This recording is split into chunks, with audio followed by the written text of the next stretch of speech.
พ่อหน้าจะโปรงผมก็ขออภัยก่อน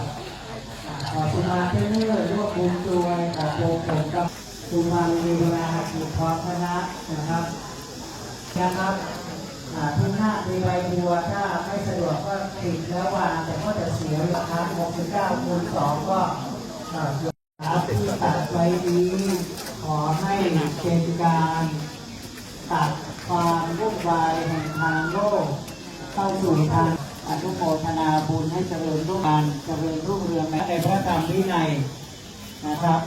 ผู้ปกครองเมื่อคณะเจ้าภาพหรือท่านใดติดเรียบร้อยผู้ปกครองจะมาช่วยประคับประคองเสร็จแล้วก็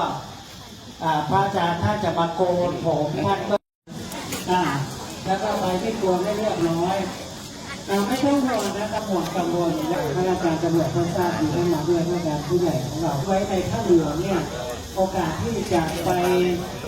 เรียกว่าไปละเล่นไปซิ่งอย่างไม่มีสำหรับลูกน้อยอายุน้อยกว่าพ่อหน้าก็ขออนุญาตก่อนนะหรือว่ากับผมที่ศาลพอท่านใดไม่มีบุตรชายเนี่ยญาติพี่น้อง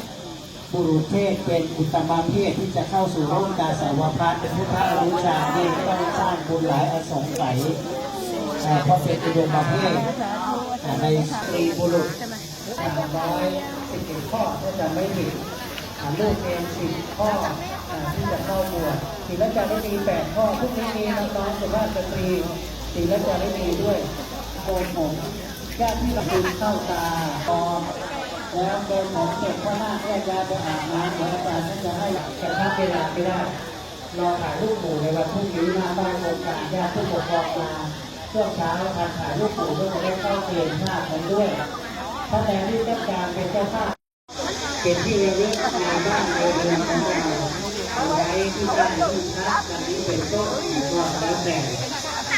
เรียนย้อนนะครับพรุ่งนี้8 โมงครึ่งไม่เกินนั้นเราจะมีพิธี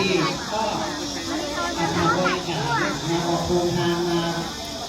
ร่วมด้วยช่วยกันแล้วก็8 โมงครึ่งก็นั่งร่วมพิธี9 โมงจะเสร็จในพิธีบวชนะครับ11 โมงถวายเพลง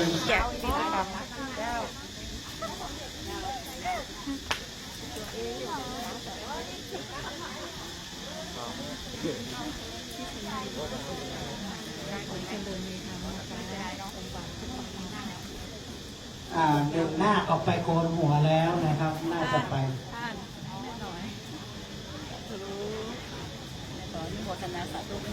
ผู้ปกครองเราเข้าเลยนะตอนนี้คลิปไปคลิปมานี่ส่งเป็นปฏิกูลให้พิจารณาเป็นปัญจกรรมฐานเดี๋ยวพรุ่งนี้พระอุปชาจะบอกกรรมฐานนะครับ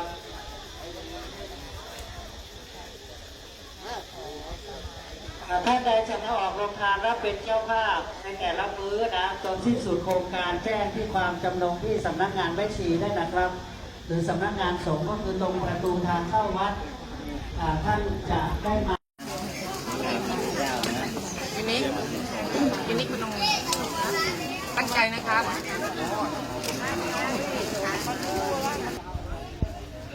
ตั้งใจทำให้ยากจริงๆนะ